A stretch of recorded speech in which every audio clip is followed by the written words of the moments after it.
నమస్కారం, welcome to I dream. ధర్మ మార్గం విత్ విజిత కార్యక్రమానికి స్వాగతం. ప్రస్తుతం మనతో పాటు ఉన్నారు ప్రముఖ ఆధ్యాత్మికవేత్త, శ్రీ విద్యా ఉపాసకులు శ్రీ గురు కరుణామయ్య గారు. ఇప్పుడు గురుగారితో మాట్లాడి మరిన్ని విషయాలు తెలుసుకుందాం. ముఖ్యంగా మనకు ఎన్నెన్నో సందేహాలు ఉంటూ ఉంటాయి, వాటి గురించి సవివరంగా తెలుసుకునే ప్రయత్నం చేద్దాం.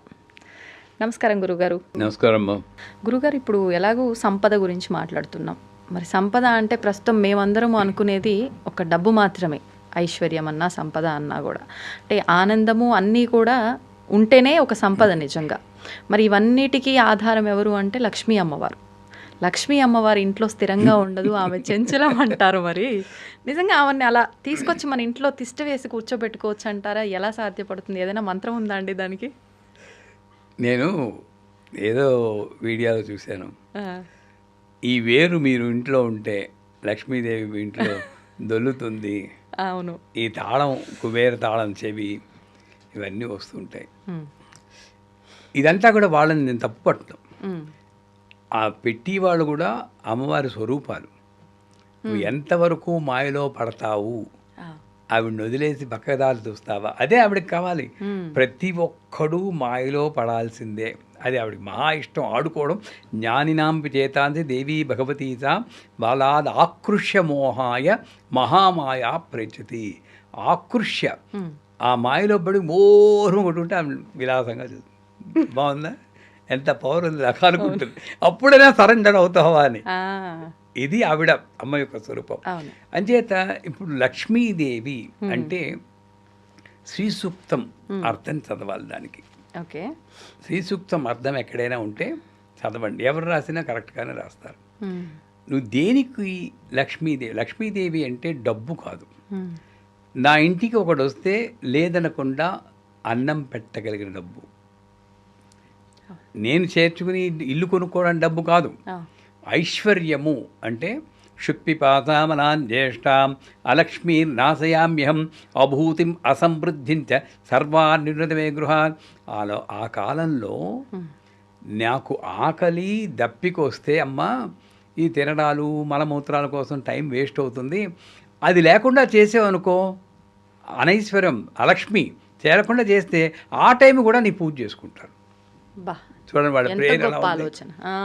లక్ష్మి అంటే ఎలా ఇచ్చారు అర్థం అద్భుతంగా. అశ్వదాయి చ గోదాయి ధనదాయి మహాదనే. అశ్వదాయి గుర్రాన్ని కొన్నంత చైతన్యం నాకి, నిల్చునే నిద్రపోతుంది, పడుకోదు, కింద పడుకోదు. గోదాయి గోవుకున్న పవిత్ర దాన్ని నాకి. ధనదాయి నా ఇంట్లో ఎప్పుడు గంగాళాలు మోగుతూ ప్రతి ఒక్కళ్ళకి అన్నదానం చేసి అంత ధనం నాకి. ఇది ఐశ్వర్యం అంటే. మరి ఎప్పుడు వస్తుంది? నెంబర్ 1, అసలు మనకి అర్హత ఉందా లేదా, వీడికి ఇచ్చి గుణం ఉందా లేదా అని ఆవిడ చూసుకుంటుంది. నేను అమ్మవారి యొక్క మెసెంజర్ కింద మారాలి, మెస్సయ్యా కింద. ఎలా గురుగారు? అంటే అమ్మవారు డైరెక్ట్గా బిందుల్లో పోసేది కదండి ఈ రోజుల్లో. అవునా కాదా? పోసిన ఇన్కమ్ ట్యాక్స్ వాళ్ళు పట్టుకుంటారు. అంచేత ఇవి వాక్యాలు వాళ్ళకి ఇవ్వాలని చెప్పి బిందుల్లో దొరికినా కూడా అంచేత అది లాభం లేదు. అంచేత ఏం చేస్తుంది, ఎవరినో ఒకళ్ళు మంచి వాళ్ళని సెలెక్ట్ చేసి వాడికి ఇచ్చి గుణం ఉంటే, నాడారని చెప్పి కొంతమంది, బాలసుబ్రహ్మణ్యం అని తమిళనాడులో ఉన్నారు, ఆయన ఎంత గొప్ప మనిషి అండి నిజంగా. ఒక క్లర్క్ కింద దేని కింద వాచ్మెన్ కింద స్లిప్పర్స్ వేసుకుని, అబాయ్ స్లిప్పర్స్ వేసుకుంటే ఆ జీతం అంతా కూడబెట్టి ఆ జీతం అంతా కూడా పేద ప్రజలకి అన్నదానం వినియోగించేవారు. హోటల్లో సర్వర్ కింద చేసేవారు బతకడం కోసం. ఆయన యొక్క దానగుణం చూసి వరల్డ్ ఏదో ఆర్గనైజేషన్ మర్చిపోయాను, వాళ్ళు కొన్ని కోట్లు ధనం ఇచ్చారు గిఫ్ట్ కింద. మరి ఎవరైనా ఏం చేస్తారు కోట్లు వస్తేనో? మొత్తం అంతా కూడా మళ్ళీ ఫండ్ కింద ట్రాన్స్ఫర్ చేశారు. ఇప్పటికీ ఉన్నారు మెడ్రాస్లో. చాలా తక్కువ మందికి ఉంటుంది గురుగారు. అప్పుడు రజనీకాంత్ సినిమా యాక్టరు నన్ను మీ దత్తత కింద తీసుకోందని అడిగారు. అంటే ఎంత ఫేమస్ అయ్యారు, ఇప్పటికీ ఉన్నారు. అది మహానుభావం. అలాంటి వాళ్ళకి మరి మామూలు స్కూల్ వాడికి కోట్లు ఎలా ఇచ్చారు ప్రపంచంలో? ఇది ఐశ్వర్యం. ఎప్పుడు వచ్చింది? నాకు ఇచ్చి కూడా ఉంటే వస్తుంది. నేను ₹1,00,000 ఇస్తే ఎవడైనా ఇవ్వగలను అనుకోకు, 100 రూపాయలున్నా కూడా నువ్వు ఇవ్వాలి. అవును, నెంబర్ 1. తర్వాత ఇల్లు శుభ్రంగా ఉండాలి. నేను అమెరికాలో ఒకళ్ళ ఇంటికి వెళ్ళాను. వాళ్ళ ఇంట్లో చాలా ఫైనాన్షియల్ ట్రబుల్స్ ఉన్నాయన్నమాట. గురువుగారు చాలా ఇబ్బందులు ఉన్నాం, మీరు వచ్చి ఏదైనా హోమం చేస్తారా అన్న. వస్తానమ్మా, ఇంటికి వస్తాను. చూస్తే 6 వీసీఆర్లు, ఆ రోజుల్లో వీసీఆర్లు అని ఉంటాయి, క్యాసెట్లు, వీసీఆర్లు, 2-3 కుర్చీలు, కుర్చీల మీదేమో తువ్వాళ్ళు, చెత్తగా ఉందన్నమాట. చెప్పాను, 1 నెల టైం ఇస్తాను, మొత్తం అంతా ఒక్కొక్కటే ఉంచుకొని మిగతా అన్నీ విసిరేయండి, కొత్తవైనా సరే ఇచ్చేసేయండి, నీట్గా పెట్టుకోండి, ఈ తువ్వాళ్ళు ఇవన్నీ పెట్టి, అప్పుడు తర్వాత అవసరం ఉంటే నేను చేస్తాను. మీరు నెమ్మరు. ఒక 2 నెలల తర్వాత వెళ్ళాను. అక్కర్లేదు గురువుగారు, బ్యాంక్రప్సీ పెట్టేసి మళ్ళీ వేరే దీంట్లో మళ్ళీ స్టార్ట్ చేసాం, బ్రహ్మాండంగా ఉంది బిజినెస్, ఇంకా అక్కర్లేదు అన్నాడు. పెద్దగా ఏం చేయాలి, ఏమీ చేయలేదు. నువ్వు శుచి శుభ్రత, ఎంత ఒక్క రూములో ఉన్నా సరే, నా చిన్నప్పుడు నేను పెంకుటిల్లో ఉండేవాడిని, నేను బాగా చిన్నప్పుడు, ఆ ఇంట్లోనే ఒక్క రూములో ఒక అరవ ఫ్యామిలీ ఉండేవి, తల్లి, తండ్రి, 2 కొడుకులు, 1 కూతురు, 5గురు ఒకే రూమ్. పైకి తెలిసేది కాదు, ఎంత నీట్గా ఉంచుకుంటారు. అంతే శుచి శుభ్రత ఉండాలి. తర్వాత నువ్వు మాట్లాడి వాక్కు, మీరు లక్ష్మీదేవి ఎలా వస్తుందంటే, పాపం మేము వాళ్ళు చూసి వాళ్ళు డిసప్పాయింట్ అవుతారేమో ఇదని వింటే, ఏదైనా మంత్రం చెప్తారో, హ్రీం మహాలక్ష్మి అయినా ఓం హ్రీం హ్రీం, పని చేస్తుంది, నువ్వు ఇది చెప్పు, తర్వాత వస్తాను దానికి, ముందుది చెయ్యి. శుచి శుభ్రత మెయింటైన్ చేయి. ఎప్పుడున్నా పాత చీరైనా సరే ఉతికింది కట్టుకో, చిరిగిందైనా ఉతికింది కట్టుకో, నీట్గా ఉంచుకో. ఎవరైనా వస్తే భోజనం టైంకి వస్తే నీకున్నది ఏదో పెట్టు, ఆ కుచేళ్ళు అటుకులు పెట్టినట్టు, అంతే, లేదని చెప్పకు, నువ్వు మానుకునేనే పెట్టు. ఇంత దానగుణం ఉండాలి. వాక్కు ఎప్పుడు పాజిటివ్గా మాట్లాడు, శుభ్రంగా మాట్లాడు. అమ్మవారి నామం, ఎలా ఉన్నారు మీరు అడిగితే విజిత్ గారు అంటే, బాగున్నాను అనకండి, అమ్మ దైవలో బ్రహ్మాండంగా ఉన్నాను. ప్రతిసారి అమ్మ అమ్మ అమ్మ అమ్మ, మీ నుంచి ఇదే సమాధానం వస్తుంది ప్రతిసారి. అలా కాదు, మీ ఫోన్ చేసినప్పుడల్లా నేను అదే చెప్తాను, అమ్మ దైవలో. ఆ టైంలో నాకు జ్వరం అవ్వచ్చు, ఇంకోటి హాస్పిటల్లో ఉన్నప్పుడుగా ఫోన్ చేశారు, అమ్మ దైవలో బ్రహ్మాండంగా ఉన్నాను. ఎవరికి వస్తుందండి, హాయిగా పెద్ద బెడ్, నర్సులు వేళకి ఇంత ఫుడ్ ఇస్తున్నారు, అక్కడ కూడా మీరు భోగం అది. ఎప్పుడు ఎన్నాళ్ళు బతకాలో ఆవిడ చూసుకుంటుంది, ఈ భోగం ఎవరికి కాదు, దొరకునా ఇటువంటి సేవ. ఎప్పటికి కప్పు వెళ్తుంది, రోజు నేనే కప్పుకోవాలి, ఆవిడ కప్పు వెళ్తుంది.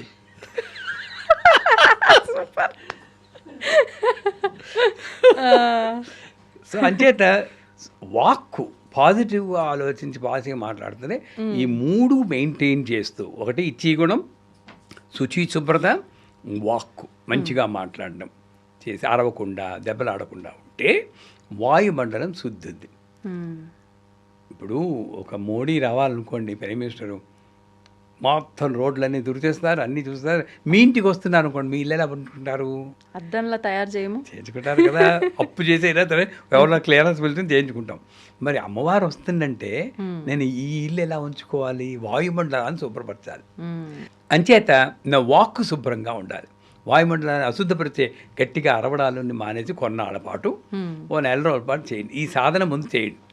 తర్వాత నేను చాలాసార్లు చెప్పాను, మీకు చెప్పానో లేదో కానీ, ఏలకుల మాల అని చెప్పి వెంకటేశ్వర స్వామికి ఏలకుల మాల వేయడం, లేదా శుక్రవారం కిస్మిస్ పళ్ళు తీసుకుని, ఎండు ద్రాక్ష తేనెలో కొంచెం ముంచి, ఓం శ్రీం హ్రీం శ్రీం కమలే కమలాలయే ప్రసీద శ్రీం హ్రీం శ్రీం ఓం మహాలక్ష్మీనమని మంత్రం ఉంది, అది దీక్ష తీసుకోవాలి. గురువు గారి దగ్గర దీక్ష తీసుకుని, కానీ లేదా దీక్ష అక్కర్లేదు అనుకుంటే హ్రీం మహాలక్ష్మీనమ, హ్రీం ఇక్కడ నుండి ఆ శబ్దం ఉంటే చాలు, దాంతో అమ్మవారికి పూజ చేసి 108 సార్లు చెప్పి, ఆ కిస్మిస్ పండునే మీరు ప్రసాదం కింద తినాలి.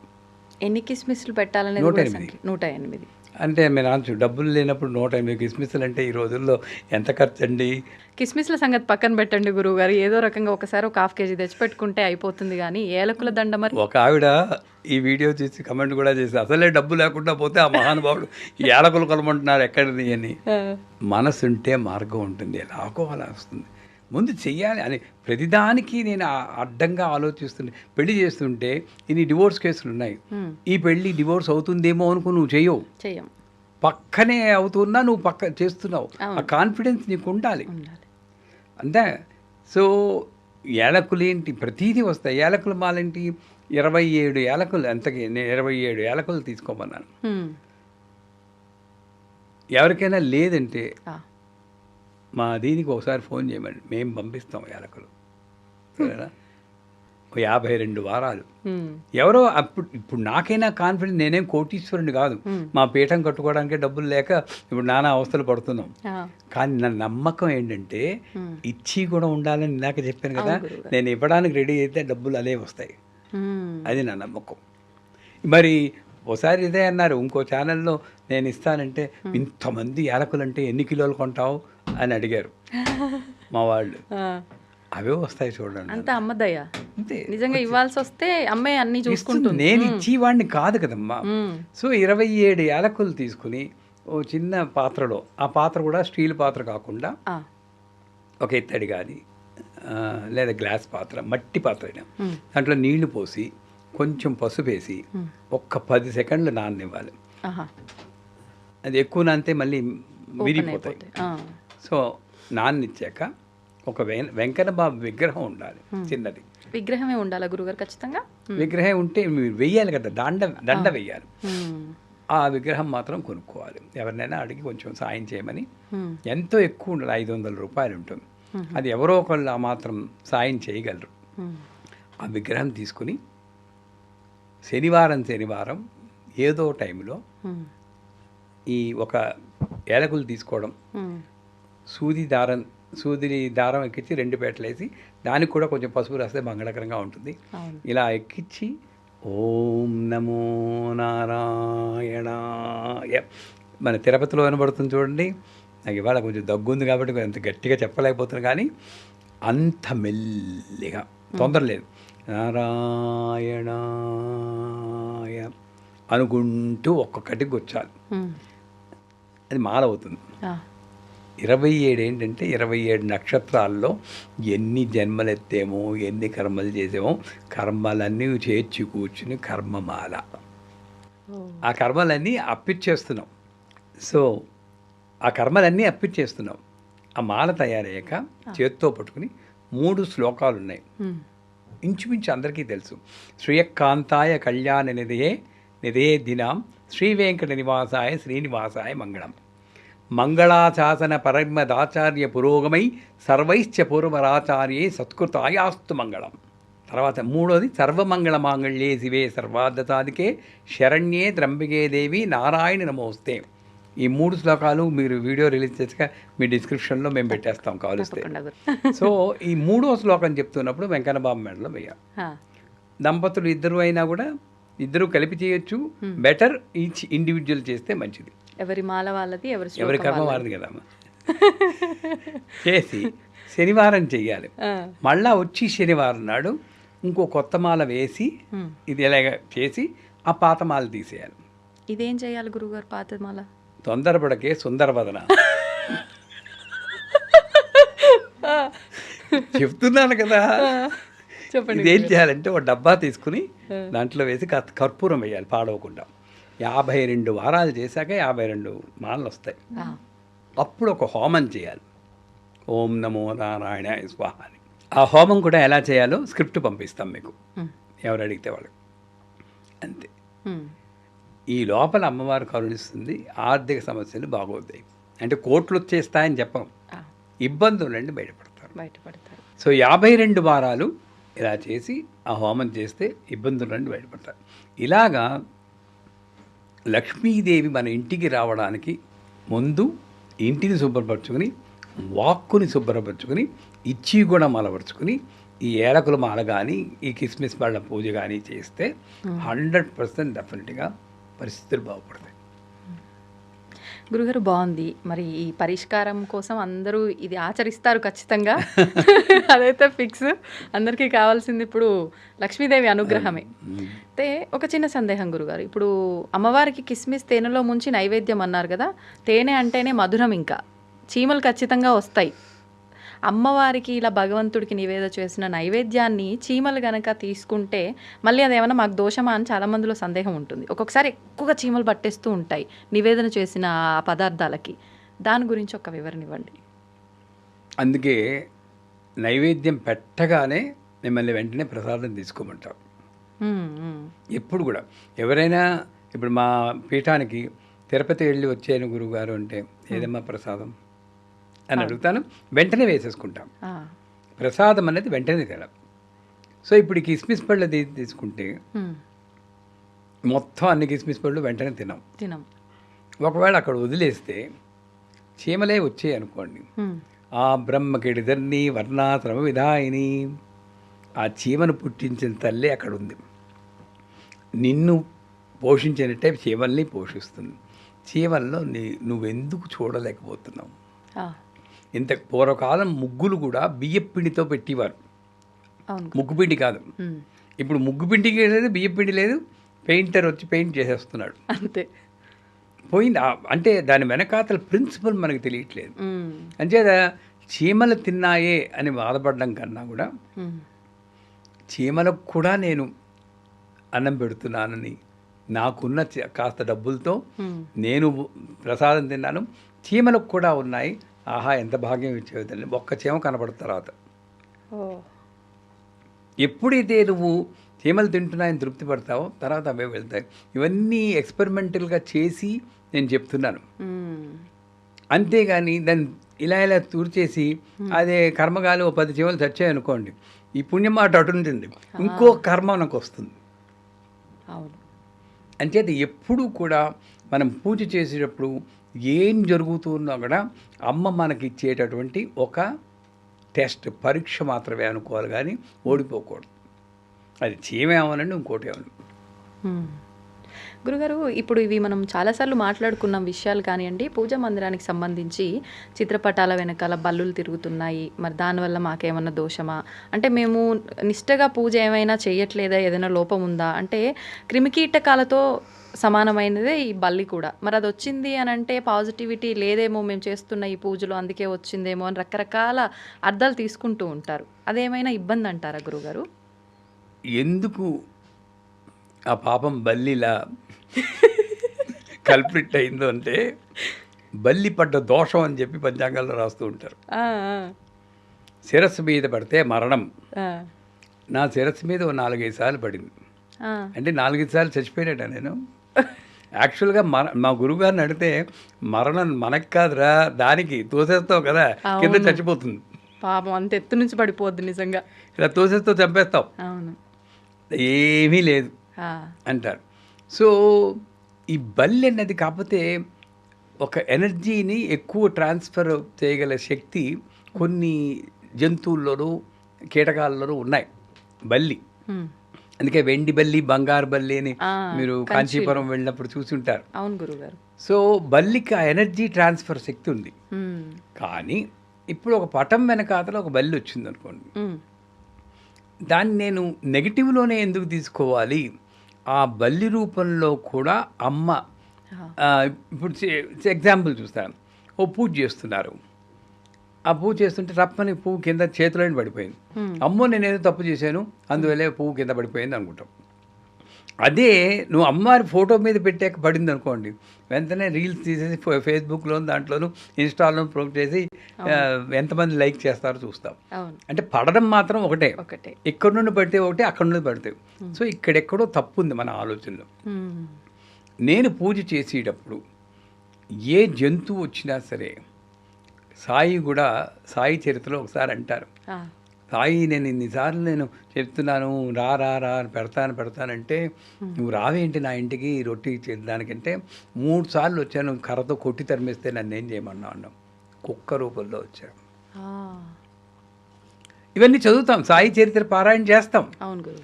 తీసుకొచ్చేటప్పటికి ఉడతలో ఉంది రాముడు, ఇవన్నీ ఎందుకు వచ్చేవి గీతలు ఎందుకు వచ్చాయి, రాముడు నిమిరేడు అంటాం. ఏ జంతువులోనైనా అసలు పురాణం ఉన్నా లేకపోయినా అది అమ్మ సృష్టి అనుకున్నప్పుడు అసలు ఒక లాజిక్గా నేను ఆలోచించాను. పూజ చేసినప్పుడు నాకు ఎందుకు చెడు జరగాలండి? అసలు శ్రీచక్రం ఇంటికి తీసుకొచ్చాను, 70 ఏళ్ళ మా నాన్నగారు మామగారు పోయారు, శ్రీచక్రం మీకు ఇచ్చేస్తున్నానని మొన్ననే ఒకళ్ళు రాశారు, తప్పకుండా ఇచ్చేయండి అమ్మా, ప్రసాదం లేని వాళ్ళకి నేను ఇస్తాను ఫ్రీగాను, ఇచ్చేయండి అన్నాను. అంటే శ్రీచక్రం రావడానికి ఈ నా నాన్నగారు మామగారు పోవడానికి సంబంధం ఏంటని అసలు? ఇది రాకపోతే బతికిపోతారా? ఇదే నిజంగా సంబంధం ఉంటే బోల్డ్ క్లూలెస్ మర్డర్స్ జరిగి వాడిని చంపాలంటే శ్రీచక్రం తీసుకొస్తే వాడు చచ్చిపోతాడు కదా. అంతే కదా, ఎవడు కొనుక్కోలేడు. అప్పుడు నమ్మరు ఇవన్నీ మళ్ళీ. అసలు ఏం లేదు. అంచేత బల్లి కనబడితే పాజిటివ్ నెగిటివ్ ఆలోచించకుండా నన్ను అడిగితే పిచ్చో వెర్ర అనుకోకండి, ఆ బల్లికి నమస్కారం పెట్టుకోండి. వచ్చాడు అనుకోని ఏం రాకూడదా? రావచ్చు గురుగారు, ఏ రూపంలో అయినా ఉండొచ్చు అని చెప్పి అన్నారు కదా. మరి దేవి చండీ సప్తతిలో 10వ అధ్యాయంలో 11వ అధ్యాయంలో చెప్తుంది, నేను భ్రామరి రూపంలో వస్తాను, నిన్న ఆ రాక్షసుని రక్షిస్తాను, శాకంబరి కాయగూరల కింద వస్తాను, ఆకుల కింద వచ్చి నిన్న రక్షిస్తాను, శాకంబరి అని పిలుస్తారని చెప్పుకుంటాను. అది చూసేకైనా సరే, అది చదివేకైనా సరే మనకి ఏ రూపంలోనైనా అమ్మవారు రాగలదు అన్న నమ్మకం నాకు రాగాలి. అప్పుడు ఇటువంటి డౌట్స్, సందేహాలు మనకు రావు. గురుగారు, సరే మరంటే ఒక జీవి వచ్చింది కాబట్టి ఆ జీవిలో కూడా మనం స్వామిని చూడాలి, అమ్మని చూడాలి, చూస్తున్నాం కాబట్టి అది తప్పులేదు. కొన్నిసార్లు విగ్రహ రూపంలో ఉన్న అమ్మవారి ప్రతిమలే కింద పడి విరిగిపోవటం లాంటివి జరుగుతూ ఉంటాయి, లేదు పూజ రూమ్లో పసుపు కుంకుమల చేతిలోంచి కింద పడిపోతూ ఉంటాయి. మరి ఇది అంటే అపశకునంగానే చాలా వరకు భావిస్తాం, దీన్ని కూడా పాజిటివ్గా తీసుకోమంటారా? విగ్రహం కానీ ఫోటో కానీ కింద పడిపోతే హాయ్ అని గంటమని ఎవడు చెప్పడు, పాజిటివ్ కాదు, కొంచెం బాధ కలిగించే విషయమే. కానీ కర్మ సిద్ధాంతం ప్రకారం ఒక వస్తువు, ఒక వ్యక్తి, ఒక స్థలము మనకి ఎంత రుణం ఉందో అంతవరకే ఉంటుంది. మీకు ఎంత రుణం ఉంటుందో ఆ స్థలంలో మీరు అంతే ఉంటారు, తర్వాత ఖాళీ చేసి వేరే చోటికి పోతారు. మీ ప్రమేయం లేదు. వ్యక్తులు అదృశ్యమైపోతూ ఉంటారు, చేతిలో పళ్ళెం విరిగిపోతుంది. అంటే చరాచర వస్తు ప్రపంచంలో అమ్మ ఉంది కాబట్టి ఆ అచరం అంటే జీవం లేనటువంటి పళ్ళెనికి నాకు అంతే రుణం. అలా అనుకోండి, నా పెళ్ళిలో కొనుక్కున్నది పోయిందని మంచం ఎక్కేస్తూ ఉంటారు. అవునా? అంచేత విగ్రహాలు కానీ ఇవి కానీ విరగడం అనేది సహజం.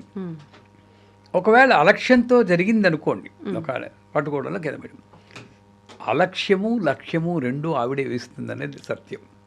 సవ్య మార్గస్థ, సవ్యంగా పట్టుకున్నది నీ గొప్ప కాదు, ఆవిడ పట్టుకొచ్చింది కాబట్టి. అపసవ్యంగా వదిలేసింది నీ తప్పు కాదు, ఆవిడ వదిలేసింది. కానీ నెక్స్ట్ టైం జాగ్రత్తగా ఉండు, అది మనసులో ఉంచుకో. ఇప్పుడు ఈ విరిగిపోయిన విగ్రహాలు కానీ ఫోటోలు కానీ ఏం చేయాలి? దాన్ని ఏం చేయాలంటే 2 రకాలు ఉన్నాయి. నీకు ధైర్యం ఉంటే ఈ ఫోటో విరిగిపోతే ఫ్రేమే కదా విరిగిపోయింది, అదే గ్లాసు, మళ్ళీ ఇంకో ఫ్రేమ్ పెట్టేసుకోవచ్చు, దాంట్లో ఏంటి. విగ్రహం విరిగిపోతే ఓ చెయ్యో ఏదో విరిగింది, వాల్మారిలో పెట్టుకో. మీ కుర్రాడికి కాలు చేయి విరిగితే ఇంట్లో చెట్టు కింద పెట్టేస్తావా, దేవాలయంలో వదిలేస్తావా? ఆవిడని ఎక్కడ పెడుతున్నారు? మీరు రోడ్లో వెళ్తుంటే పాపం సాయిబాబాలు, గణేశులు చేతులు విరుగునా కాళ్ళు విరుగునా చెట్ల కింద కనబడుతూ ఉంటారు మనకు దేవుళ్ళు. అవును గురుగారు. అంటే వాడి భయం, అది విరిగితే అశుభం అని. నేను ఇందాక ఒకసారి ప్రాణప్రతిష్ఠ గురించి మనం మాట్లాడుకుని చెప్పాం. అది విగ్రహం కాదు అమ్మ అనుకున్నప్పుడు నేను అమ్మని ఎలా వదుకుంటాను? మరి పూరిలో జగన్నాథ్ ఎలా ఉంటాడు? అవును, చేతులు లేకుండా. అవునా కదా? మరి ఆ విగ్రహం నేను ఇచ్చేస్తున్నప్పుడు ఈ విగ్రహానికి ఒక చెవి విరిగితే నేను ఎందుకు పాడేస్తున్నాను? జగన్నాథుడే వస్తున్నాడేమో అనుకోవచ్చు కదా. అంటే ఇంక ఇలా ఉంటే పూజకు పనికిరాదు, నీ మనస్సు కుదరదు కాబట్టి అక్కడ పెట్టేసేయచ్చు. మా ఇంట్లో ఆంజనేయ స్వామి విగ్రహం బేస్లో కొంచెం విరిగింది, అయినా నేను మానలేదు. 10 ఏళ్ల నుండి పూజ చేస్తున్నాను, నాకు బాగానే ఉంది. అంటే కష్టాలు రావా అంటే ప్రతిదీ కష్టం సుఖం వస్తూనే ఉంటాయి. దాన్ని నీ ఆధ్యాత్మిక రిలేట్ చేయకూడదు. నాకు వచ్చి సంఘటన అంతా కూడా నేను చేసుకున్న కర్మ వల్లే వస్తుంది. ఇప్పుడు నేను చేసే పూజలు పుణ్యాన్ని ఇస్తాయి, నెక్స్ట్ జన్మ అంటూ ఉంటే మంచిగా మంచి జన్మ వస్తుంది అంతే. అంతేగాని ఇది దీనివల్ల జరిగిందంటే నేను ఒప్పుకోను. ధన్యవాదాలు గురుగారు. నమస్కారం. And for more videos, Please subscribe to iDream. Please subscribe to iDream. Please subscribe iDream. And please subscribe to iDream. For more videos, subscribe to iDream. please like, share and subscribe to the channel. Congratulations, iDream. Subscribe to iDream. Subscribe to iDream. So subscribe to iDream Media. iDream की iDream team अंदर की huge congratulations. Please subscribe iDream Media. Please subscribe to iDream. Subscribe iDream. Please subscribe to iDream. iDream అంటే నా కళల ఛానల్ను subscribe చేసుకున్న నోరు తిరుగుతలేదు, మీరైతే గంట గుర్తు కొట్టండి. For more such videos, please subscribe to iDream. Subscribe to iDream. Please subscribe to iDream. Please subscribe iDream Media. Please do subscribe to iDream. Please subscribe to iDream Media. For best entertainment and information, please subscribe iDream. And don't forget to subscribe to iDream.